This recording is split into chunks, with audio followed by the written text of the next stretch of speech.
শ্ৰদ্ধাৰ কবি হেম বৰুৱাৰ মমতাৰ চিঠি।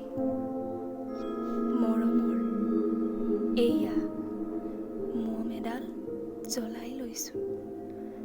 আজি বহুত দিনৰ মূৰত তোমালৈ চিঠি লিখোঁ বুলি। বাহিৰৰ উৰুঙা বতাহ চাকে মমডাল আহি কোবাইছেহি। চাওঁ, খিৰিকীখন জপাই দিওঁ। 7 বছৰৰ আগৰ কথাবোৰ তোমাৰ বাৰু মনত আছেনে? আমি যে নতুন জীৱনটোৰ পাতনি মেলিছিলোঁ। মোৰ গাত সেই অচিনাকি নিচা বাৰুকৈ লাগিছিল। সেইদিনা আছিল কাতিৰ কুঁৱলী হনা এটি কোমল পুৱা। পদূলিত তলসৰা শেৱালিবোৰ উপচি আছিল। আৰু সন্ধিয়া মই তোমালোকৰ ঘৰলৈ নকৈ আহিবৰ দিনা আকাশৰ মেঘৰ মোহনাত হালধীয়া জন্তু নাওখন হৈ আমাক যে ৰিঙিয়াই মাতিছিল তৰাৰ দেশলৈ। মই লোৱা কঁকালৰ ৰঙা ৰিহাখনলৈ তুমি বাৰু তেনেকৈ কিয় একেথৰে চাই আছিলা? মোৰ কেনে লাগিছিল জানা? তুমি যেন কোনোবা দূৰ বিদেশৰ স্বপ্নাদুৰা লোকৰ মানুহ, আৰু মই যেন এপাহ তলসৰা শেৱালি। সেইদিনা মোৰ মন সাগৰত মোৰ এৰি অহা আৰু আহি পোৱা অলেখ ঢৌৰ কঁপনি জাগিছিল। তোমাৰ জানো এইবোৰ কথা মনত নাই?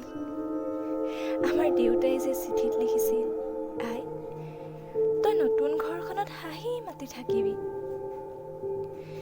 সেইবোৰ 7 বছৰৰ আগৰ কথা। মোৰ যে সকলোবোৰ পুৰাণৰ সাধু যেনেই লাগে।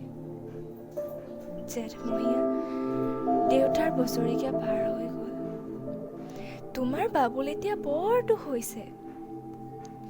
তাৰ ওপৰ পাৰিত ঢালিম গুটি যেন দাঁত একনি গজিছে।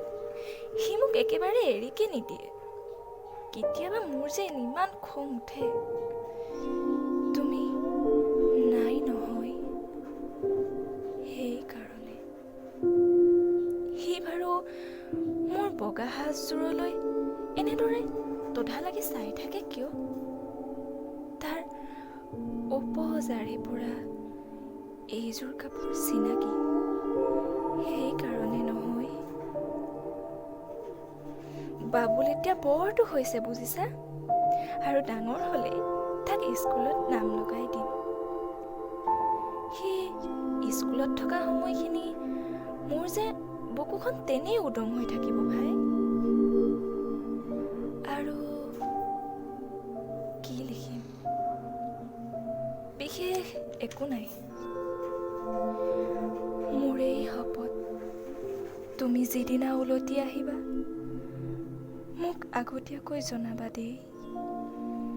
মই ভোক দৈ দি ভটিয়াই বুঢ়া লুইতৰ বুকুৰ পৰা ৰিঙিয়াই মাতিম।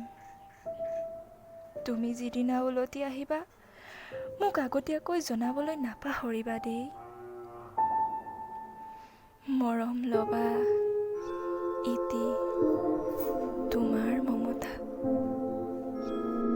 পুনঃ এইবাৰ বুজিছা, মাঘৰ বিহুৰ মেজি জুইকুৰা বৰ ৰঙাকৈ জ্বলিছিল। আমাৰ আইতাৰ কলি ছাগলীজনী 2টা পোৱালি জগিছে। এটা সুদ বগা